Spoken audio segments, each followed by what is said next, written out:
Bonjour à tous chers amis, je vous espère en pleine forme. L'objectif de cette vidéo, c'est d'améliorer votre vocabulaire. Donc là, vraiment passer d'un niveau, par exemple, faux débutant à un bon niveau intermédiaire. Et pour ça, il faut éviter de tout le temps utiliser les mêmes mots. Donc on va enrichir notamment votre vocabulaire avec des adverbes. Ce sont des mots que vous allez voir tout le temps en anglais. Donc ça va aussi améliorer votre compréhension. D'accord? Donc, objectif, savoir maîtriser ce vocabulaire, enrichir votre expression. Ça va durer, allez, je vais essayer de faire court. On a 4 slides. One slide, c'est une diapositive. 10, 15 minutes, qu'est-ce que vous en pensez? OK, let's go. So, on va parler de quite, rather, pretty, fairly. Quite, rather, pretty, fairly. OK? Alors, on va commencer par quite. On va les faire dans l'ordre. Donc, il signifie assez, d'accord? Mais parfois, selon le contexte, le ton employé, qu'est-ce qui se passe? Il peut signifier aussi complètement. Donc là, il faut vraiment avoir le contexte. Regardez, elle était assez gênée. She felt quite embarrassed, ok? Embarrassed, ok? Embarrassed. À l'américaine, c'est avec un « e ». Embarrassed. She felt quite embarrassed. Elle était assez gênée. Donc là, vous voyez, elle était assez gênée. Mais si vous dites « You're quite good at drawing », tu es plutôt doué en dessin. Là, j'ai mis plutôt, mais ça pourrait vouloir aussi signifier vraiment. You're quite good at it. Oh my God. She's quite good at it. Elle est franchement bonne pour ça, dans cette activité, ok? Donc là, vous voyez, c'est ce que je vous disais. En fonction du ton et du contexte, on va passer de plutôt, donc c'est pas mal mais pas waouh, à c'est franchement bien. Ok? Un autre exemple. It's quite impossible. C'est absolument impossible. C'est inenvisageable. On pourrait même le traduire par c'est inenvisageable. It's quite impossible. Donc vous voyez là le degré, la finesse et la subtilité de l'anglais. Parce qu'on parle bien d'un seul mot, d'un seul adverbe qui va vous permettre de donner une coloration évidemment à ce que vous exprimez. Donc là, on va un peu plus loin évidemment que le vocabulaire débutant. J'aime assez cuisiner ou j'aime beaucoup cuisiner, mais même en français, hein, on a cette coloration qui dépend du contexte. I quite enjoy cooking. I quite enjoy cooking. Et alors, attention, vous voyez ce qui se passe. C'est un adverbe, donc l'adverbe se met avant le verbe, d'accord? Donc faites bien attention et évidemment, si c'est le verbe être, là, par contre, vous mettez après, ok? Donc voici quelques expressions pour vous aider pour aller un petit peu plus loin avec quite. C'est une toute autre histoire. Vous voyez, donc là, on est vraiment dans le côté un peu absolutiste, c'est-à-dire c'est totalement différent de ce qu'elle m'a raconté. It is quite a different story. Donc, vous voyez, vous mettez it is, c'est votre adverbe quite et après tout le reste. A different story. Donc, c'est assez contre-intuitif pour nous francophones au niveau de la construction, donc au niveau de la syntaxe, l'ordre des mots. Donc, ce que vous pourriez éventuellement faire, c'est retenir tout simplement cette phrase. She's not quite ready for that. Elle n'est pas tout à fait prête pour ça. C'est aussi une façon de dire elle n'est pas tout à fait prête, c'est une façon de dire franchement elle n'est pas du tout prête, faut pas qu'elle y aille. Peut-être que ça veut vouloir dire ça dans cette situation ou peut-être que ça veut vouloir dire il en manque pas grand-chose. Vous voyez, donc on peut voir le verre à moitié plein, le verre à moitié vide, ok? She's not quite ready for that. It is quite a different story. C'est une toute autre histoire. It can take quite a bit of time. Ça peut prendre pas mal de temps. Quite a bit of time. It can take quite a bit of time. And also, they were, vous vous souvenez, alors là vous pouvez enlever ça. They were quite simply the best team. C'était tout simplement la même équipe. Vous vous souvenez que they were, c'est le verbe être au passé et were, ça signifie où. Donc faites vraiment la différence au niveau prononciation. Were, where. OK? And then, I quite agree. Je suis tout à fait d'accord. OK? Est-ce que c'est bon au niveau de ces expressions? Si vous avez la moindre question, vous pouvez mettre ça juste en dessous. Évidemment, si vous ne l'avez pas fait, vous pouvez encore vous inscrire à la formation qui aura lieu ce mardi 19 avril, chers amis. Formation évidemment d'anglais en direct, gratuit, 1h à 1h30. On va parler de compréhension, de prononciation, évidemment de pratique de l'anglais. Vous cliquez sur le i en haut à droite. Même chose pour récupérer le PDF, donc pour vous inscrire. Pour récupérer le PDF et faire le quiz d'application, c'est aussi sur le i en haut à droite. Donc vous avez de quoi faire. I'm giving you homework. Je vous donne des devoirs. Some homework. We could also say that. Vous avez aussi le lien qui est juste en dessous si vous voyez pas le i parce que vous êtes sur tablette ou sur mobile, juste en dessous de la vidéo dans la description pour vous inscrire à la formation gratuite et ou pour récupérer le PDF et faire, chers amis, le quiz d'application. Ensuite, rather. OK? Alors, celui-ci, je sais que c'est pas celui que vous préférez au niveau prononciation. Donc, on va regarder la phonétique qui est ici. Vous avez en fait un mot qui est voilà, séparé. Je vais vous le mettre ici. En fait, vous avez 2 syllabes. Et vous avez, comme tous les mots de 2 syllabes ou plus en anglais, vous avez une de ces syllabes qui est accentuée. C'est la syllabe qui est porteuse de l'accent tonique. Le A se prononce comme un A court, d'accord? Donc c'est entre le A et le F français. Ra, ra, ra. Ici, vous avez un hard TH qui est comme ceci en phonétique. OK? Vous le verrez comme ceci dans un dico. The. Et ensuite, là, vous avez le Rather. OK? So, rather signifie, vous l'avez compris, plutôt. D'accord? Alors, ça peut être plutôt, mais ça peut être aussi assez vraiment. Ça dépend aussi du contexte et du mot auquel il est associé. Par exemple, ce t-shirt est plutôt cher, donc il est assez cher, d'accord? Plutôt assez. This t-shirt is rather expensive. Expensive, accent tonique ici sur la deuxième syllabe. Let me repeat, allons-y. This t-shirt is rather expensive. Donc là, c'est pas très compliqué. Par contre, il faut bien vous entraîner au niveau de la prononciation parce que c'est souvent ce qui pêche, chers amis. OK?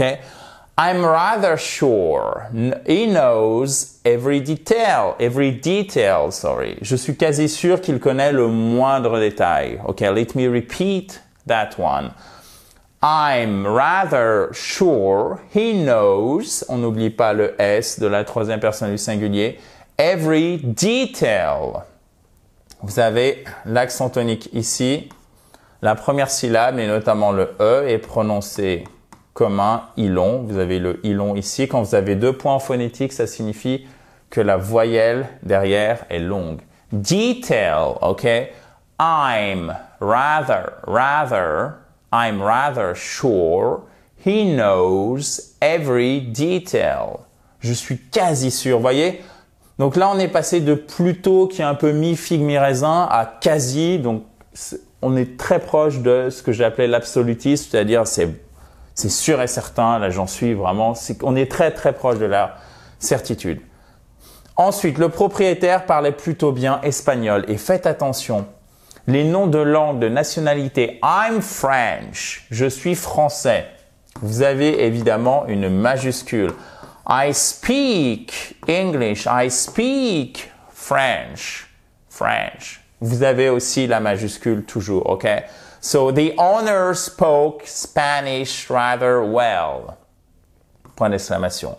The owner spoke, forme du passé. Spanish rather well. The owner spoke Spanish rather well. The owner spoke Spanish rather well. Le propriétaire parlait plutôt bien espagnol et là, ça peut vouloir dire parlait franchement bien espagnol, presque, ou ça va, il se débrouillait, ça dépend du contexte. De manière neutre, il parlait plutôt bien. Répétons cette phrase ensemble si vous le voulez bien, chers amis. The owner spoke Spanish rather well. Plutôt bien. Je préférerais lire le livre. J'aimerais plutôt. Vous connaissez cette expression, je suis sûr que vous l'avez déjà vue. C'est I'd rather read the book. OK? I'd. Donc évidemment, I would. Expression du conditionnel. C'est pour ça qu'on a le S en français, qu'on prononce est et non pas et. Je préférerais lire le livre. I'd rather, I would, rather, I would. Ici, c'est ça. C'est un ou court. C'est pas would, c'est would. Mais ici, c'est la forme contractée. On enlève tout ça. La première partie que j'ai barrée est remplacée par l'apostrophe. Et voilà. I'd rather, what? Read the book. Et ici, vous avez le même ou court que vous retrouvez dans would, book. OK? Voilà. Alors, évidemment, les deux, vous verrez, parfois sont interchangeables, même très souvent. Il s'agit de rather et quite. Vous l'avez compris. Donc, rather, quite, done. Done. Let's go to pretty. Alors, je vais commencer à l'envers cette fois. Faites bien attention. Pretty, ça signifie, et notamment pour la gente féminine, jolie, mais c'est pas... Ça n'a rien d'ordurier, c'est tout à fait envisageable, on peut tout à fait l'employer. Après, à vous de savoir si vous pouvez, selon l'environnement dans lequel vous êtes, complimenter facilement une femme, est-ce que ça passe ou pas. Dans un milieu francophone, c'est en fonction des situations. Dans un milieu américain, il y a de fortes chances que ça ne passe pas, d'accord? Si vous êtes dans un milieu, par exemple, plus en Europe de l'Est, même Europe centrale, je pense que ça passera beaucoup plus facilement. Ok?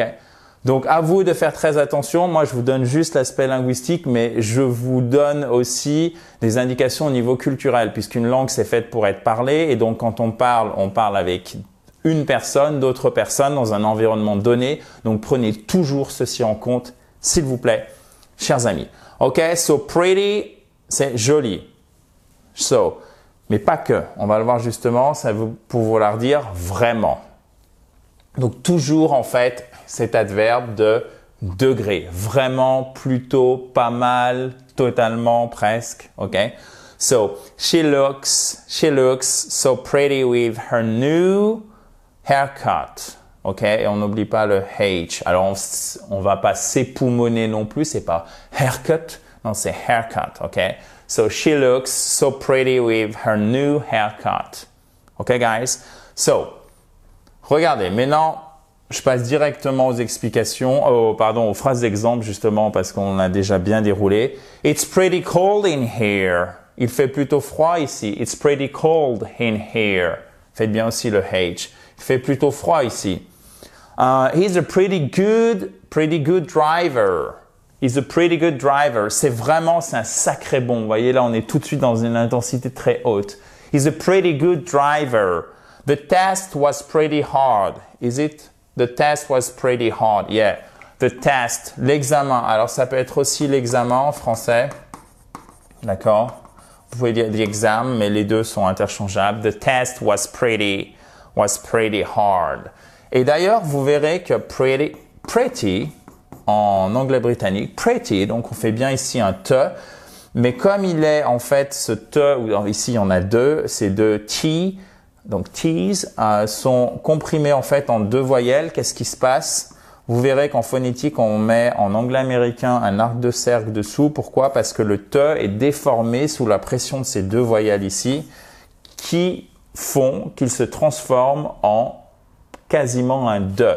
Pretty, ok? Pretty, et non pas pretty, comme en anglais britannique. En anglais américain, c'est plus pretty. So, for example, it's pretty much the same, et non pas it's pretty much the same. Là, si je vous fais à l'anglais britannique, c'est it's pretty much the same.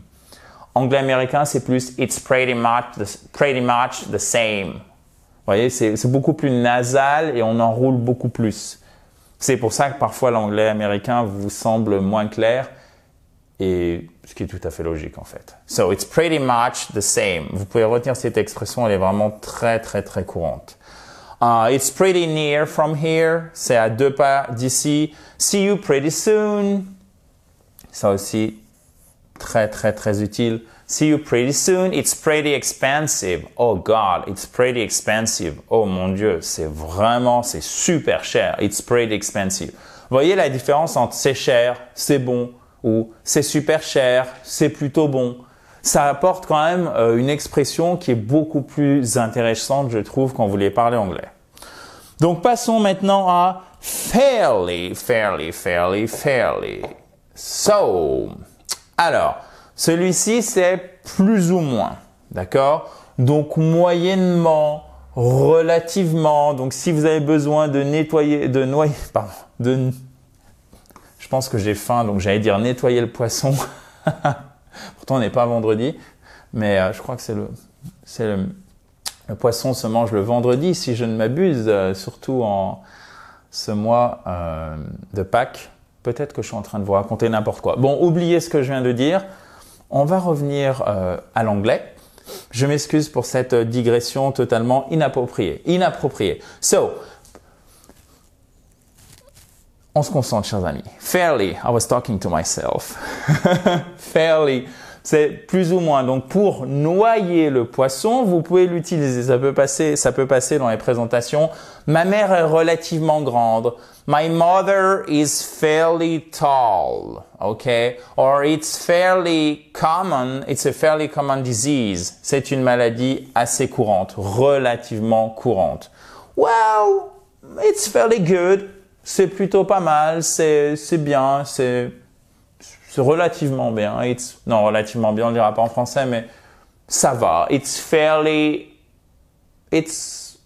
acceptable. Vous pourriez dire aussi acceptable. Okay.